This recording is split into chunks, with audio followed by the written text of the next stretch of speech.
XM study family में आप लोगों का फिर से स्वागत है। आज हम लोग जानेंगे कि बिहार डीएलएस अमीन 2023 का जो स्कोर कार्ड जारी होने वाला है उसमें क्या क्या दिया रहेगा।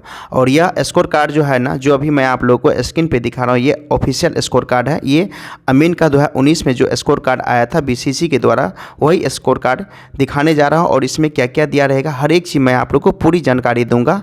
और इसके साथ साथ आप लोग को जो है ना, कब स्कोर कार्ड जारी हो सकता है, ये भी मैं आप लोग को इस वीडियो में जानकारी दूंगा।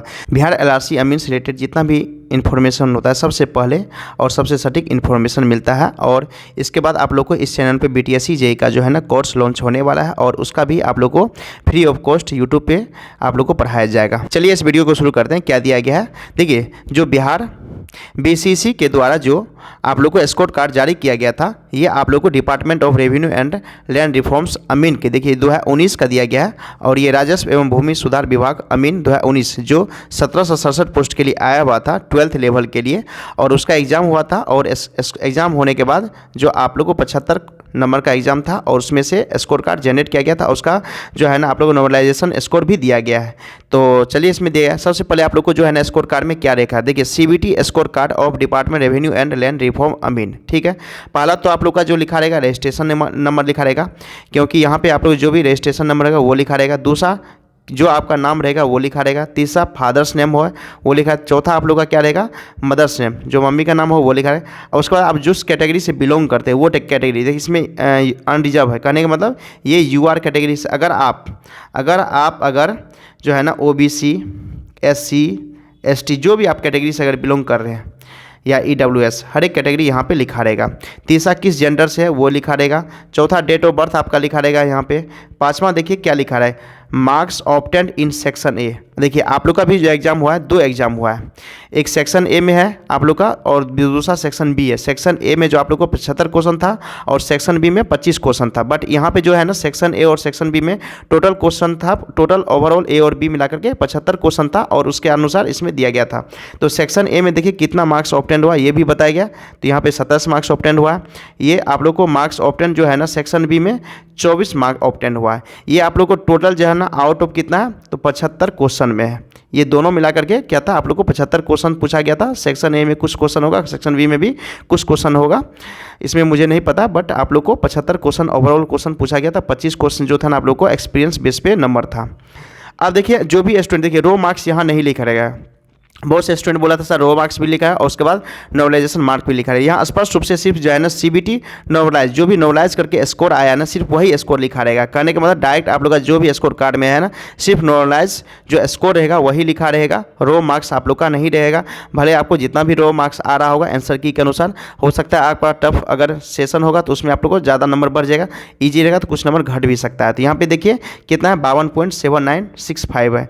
इसका अमीन एक्सपीरियंस मार्क, क्योंकि इसके पास कोई एक्सपीरियंस नहीं था, तो यहाँ पे 0, और आप में कोई भी एक्सपीरियंस का काउंट नहीं हो रहा है, तो कोई प्रॉब्लम की बात नहीं। आप लोग को आउट ऑफ 100 में आप लोग का जितना भी जो है ना नॉर्मलाइज मार्क्स होगा, उसी मार्क्स के अनुसार आप लोग को मेरिट लिस्ट जारी किया जाएगा। अब इसमें चलते हैं कि टोटल मार्क्स, यहाँ पे क्या है, नॉर्मलाइज मार्क्स, क्योंकि टोटल मार्क्स इसलिए यहाँ लिख रहा है क्योंकि यहाँ पे एक्सपीरियंस मार्क्स भी ऐड होना था, इसलिए टोटल मार्क्स लिख रहा है। तो यहाँ टोटल मार्क्स कितना है, 52 सेम ही रह जाएगा, क्योंकि इस स्टूडेंट को जो है ना अमीन एक्सपीरियंस नहीं था। तो यहाँ पे वो लोग का सिर्फ जितना भी रो मार्क्स नॉर्मलाइज मार्क्स आया था सीबीटी एग्जाम में, उतना ही मार्क्स है।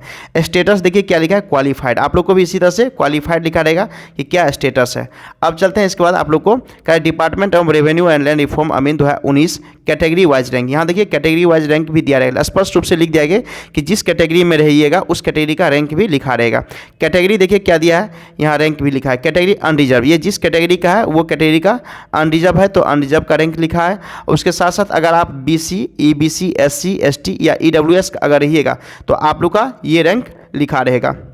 तो कहने का मतलब कि हो सकता है कि आप लोग का सिर्फ कैटेगरी वो रैंक ही लिखा रहे, जनरल रैंक नहीं लिखा रहे, क्योंकि यहाँ स्पष्ट रूप से लिख दिया कि आप लोगों का कैटेगरी रैंक लिखा रहे, कैटेगरी वाइज रैंक, जो भी कैटेगरी में आप आते हैं वही कैटेगरी का यहाँ पे आप लोगों को रैंक लिखा रहेगा। अगर मान ली हो सकता है कि इसमें थोड़ा सा कि न्यू कर दिया जाए कि आपको जो भी जनरल मार्क्स है वो भी जनरल रैंक भी लिखा रहेगा, उसके साथ साथ आप लोग का जो कैटेगरी, जिस कैटेगरी में आप लोग बिहार के स्टूडेंट बिलोंग करते हैं उस कैटेगरी का भी हो सकता है कि यहाँ पे आप लोग को रैंक लिखा रहे, और उस रैंक से आप लोग को पता चल जाएगा कि आप लोग का सिलेक्शन होना है या या नहीं है, क्योंकि ये 1.5 टाइम्स आप लोग को बुलाने वाला है और 0.5 टाइम्स आप लोग का जो है ना वेटिंग स्टूडेंट बुलाया जाएगा। और जब भी आप लोग काउंसलिंग के लिए, अभी तो आप लोग का काउंसलिंग के लिए बुलाना जानी है, तो काउंसलिंग के लिए हो सकता है आप लोग को 2.5 टाइम्स बुलाया जाए। तो चलिए हम लोग देखते हैं इसमें क्या category wise cut off mark is available on board website. स्पष्ट रूप से कह दिया कि कैटेगरी वाइज रैंक जो है ना आप लोग को अवेलेबल है बोर्ड पे। ये इतना चीज़ है जो है ना आप लोग का जो स्कोर कार्ड हो सकता है कि जब भी, अभी मान लीजिए आज आप लोग को 6 तारीख हो गया, देखिए दुर्गा पूजा से पहले आप लोग का स्कोर कार्ड जनरेट होने का बहुत ही ज़्यादा संभावना है। तो ये चीज़ याद रखिए, क्योंकि बहुत ऐसे स्टूडेंट अफवाह फैला रहे हैं कि उसी की जानकारी से मैं आप लोग को बता भी दिया था कि इतना तारीख को हो सकता है आने का। बट जब मैंने ऑफिशियल वेबसाइट पर उसका जो नंबर है हेल्पलाइन नंबर उस पर कॉल किया, देखिए ऑफिशियल तो कोई बताएगा भी नहीं कब आएगा, क्योंकि फिर भी मैं आप उससे पूछा तो बोला कि देखिए हो सकता है जब भी आएगा आप लोग को वेबसाइट पे जारी कर दिया जाएगा। तो किसी को ऑफिशियल नहीं हो सकता है, उसके अंदर जिन स्टूडेंट का कोई अगर रिलेटिव वहाँ पे है तो अगर वहाँ पे वो सटीक जानकारी दे दे कि कब तक आ सकता है, तभी आप लोग को जान मालूम हो सकता है। वैसे कोई भी आप लोग को जो है ऑफिशियल डाटा नहीं देना चाहता और ना बताना चाहता है। तो आप लोग ये उम्मीद रखिए कि दुर्गा पूजा है तो दुर्गा पूजा में 3 से 4 दिन छुट्टी होने वाला है, तो उससे पहले आप लोग का स्कोर कार्ड जनरेट होने का चांस है, क्योंकि वहाँ पे स्कोर कार्ड जनरेट हो जाएगा। फिर वहाँ से क्या करें, हो सकता है आप लोगों को जो है ना डिस्ट्रिक्ट वाइज जो है ना आप लोग का जो है जितना भी डीवी होने का चांस है, तो हो सकता है डीवी वहाँ पे आप लोग को जो है ना डिस्ट्रिक्ट वाइज ही हो।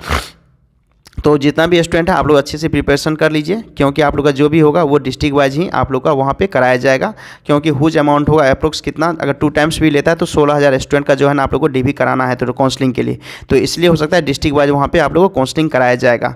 तो इतना चीज़ आप लोग ध्यान में रखिए और आप लोग जो है ना थोड़ा सा सब्र कीजिए, सब्र का फल मीठा होता है। क्योंकि देखिए कोई भी एग्जाम में थोड़ा सा टाइम लगता ही है, क्योंकि देखिए आप लोग का एग्जाम लास्ट एग्जाम कब हुआ था बताइए, 29-30 या 29-30 के आसपास हुआ था, 29 अगस्त का। तो कम से कम 1 मंथ आप लोग का जो है ना लेगा ही।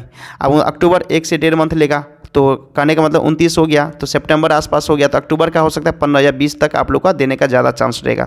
तो 1 से 2 मंथ लेता है, 1 से 2 मंथ आप लोग का जो है ना रिजल्ट जारी करने में लगता है। तो 2 मंथ आप लोग ऑन एवरेज रख के रखिए, तो आप लोग का जो है ना हो सकता है कि इस 15 से पहले दे दे। अगर नहीं भी देगा तो अक्टूबर के लास्ट तक आप लोग का पूरा चांस है कि करने का, क्योंकि दिसंबर तक ये लोग को सिलेक्शन करवाना है। तो अगर दिसंबर तक सिलेक्शन करवाना है, टोटल आप लोग को जो सिलेक्शन करवा करके आप लोग को जो है फील्ड पे भेजना है हर एक डिस्ट्रिक्ट के वाइज, अगर डिस्ट्रिक्ट वाइज आप लोग को भेजना है और आप लोग कार्य भी करवाना है, संपूर्ण भी करवाना है, तो आप लोग को हो सकता है दिसंबर से पहले जितना भी प्रक्रिया पूरा प्रक्रिया कंप्लीट कर लिया जाएगा। तो इसलिए आप लोग ज़्यादा परेशान नहीं हुए, आराम से शांतिपूर्वक दूसरा एग्जाम जैसे BTSC JEE का जो भी आपका आने वाला एग्जाम है उसका प्रिपरेशन अच्छे से कीजिए। तो इसीलिए मैं आप लोग को यह वीडियो लाने का मकसद था कि आप लोग को ये पता चल जाना चाहिए कि स्कोर कार्ड किस तरह से BCC के द्वारा जनरेट किया जाता है और उसमें क्या क्या लिखा रहता है और कौन कौन सा जो है ना रैंक लिखा है, कैटेगरी वाइज रैंक लिखा रहता है, उसके साथ जनरल रैंक जो भी रैंक लिखा है हर एक चीज़ इसमें मैं आप लोग को इतना ही आप लोग का भी आएगा। ये भी एक तरह से अमीन का ही जो है ना स्कोर कार्ड है, तो आप लोग का भी इसी तरह से स्कोर कार्ड जनरेट होगा। चलिए थैंक यू गाइज, अगर यह इन्फॉर्मेशन अच्छा लगे तो प्लीज़ लाइक और सब्सक्राइब जरूर कीजिएगा और अपने दोस्तों को जरूर शेयर कीजिएगा।